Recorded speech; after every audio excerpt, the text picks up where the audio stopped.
ini, maka ikuti terus channel ini. Mudah-mudahan ada manfaatnya, bisa menjadi pencerah, pengingat kita bersama bahwa kita ini satu bangsa, bahwa kita ini satu perjuangan. Indonesia harus lebih hebat, Indonesia kita harus lebih berkeadilan, Indonesia kita harus lebih berkemajuan, dan Indonesia kita harus lebih bangkit bersama.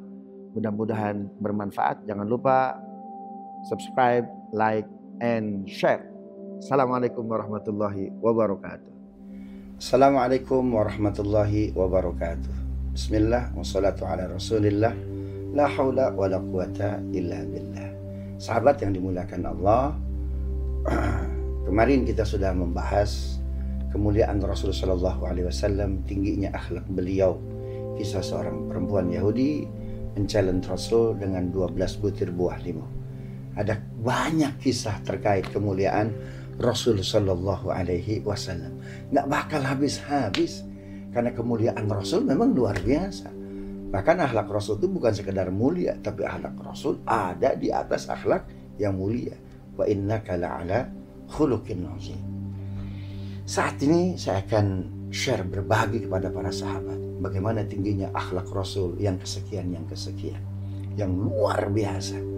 Rasulullah itu sayangnya bukan hanya kepada dirinya, bukan hanya kepada keluarganya, kepada umatnya, tapi kepada seluruh manusia, baik yang menyayanginya ataupun yang membencinya.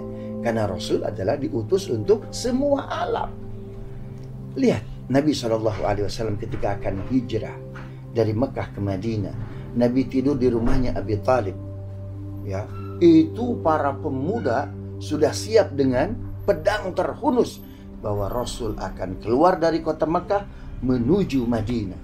Maka disiapkan satu kabilah, satu pemuda tangguh, satu kabilah, satu kesatria yang luar biasa, yang gagah berani. Maka ketika malam hari, Nabi SAW didampingi oleh sahabat terbaiknya, Abu Bakar Siddiq.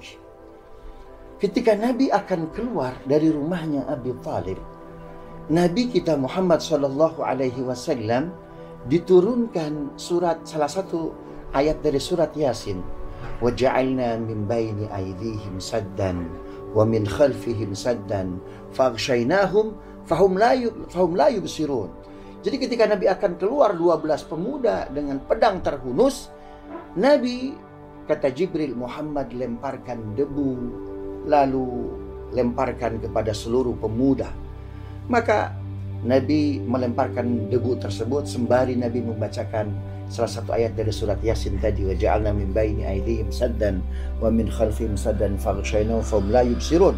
Ternyata para pemuda dengan pedang terhunus itu tidak bisa melihat Nabi. Bahkan kalau kita membaca tafsir Al-Manar yang ditulis oleh kalau kita membaca penjelasan dari para ulama, Imam Rashid Ridha, Imam Al-Manar, dan para ulama yang lain, Imam Al-Qurtubi, itu para pemuda dengan pedang terhunus itu bukan hanya tidak bisa melihat Nabi, bahkan mereka menjadi patung. Jibril ketika tahu, karena beliau ditugasi oleh Allah untuk menjadi bodyguard Nabi, itu lari sekencang-kencangnya. Sedangkan Nabi itu tidak lari. Ketika menyaksikan 12 pemuda dengan pedang terhunus, ternyata jadi patung. Apa kata Jibril? Ya Muhammad, cepat lari. Itu 12 pemuda siap membunuhmu. Sebentar Jibril. Kalau kita tinggalkan 12 pemuda dengan pedang terhunus seperti ini jadi patung, apakah mereka akan siuman? Apakah mereka akan pulih kembali? Maka ketika itu Jibril membaca satu ayat, subhanaka la ilma lana illa ma 'allamtana innaka antal alimul hakim. Ya Rabb, maha luas ilmumu, aku nggak tahu kecuali ilmu yang kau ajarkan kepadaku. Ada makhluk begitu mulia seperti Muhammad. Maka ketika itu Jibril mengatakan, Muhammad, engkau memang Nabi akhir zaman, penuh dengan ketinggian akhlak. Apa kata Jibril? Mereka akan siuman kembali. Coba, kita dikejar-kejar sama begal, dikejar-kejar sama musuh tuh ya.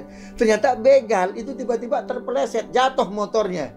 Kita akan nolongin begal atau kita lanjut jalan? Kira-kira gimana? Kebanyakan kita akan terus jalan. Paling bilang apa? Syukurin lo, kan begitu. Nabi nggak begitu.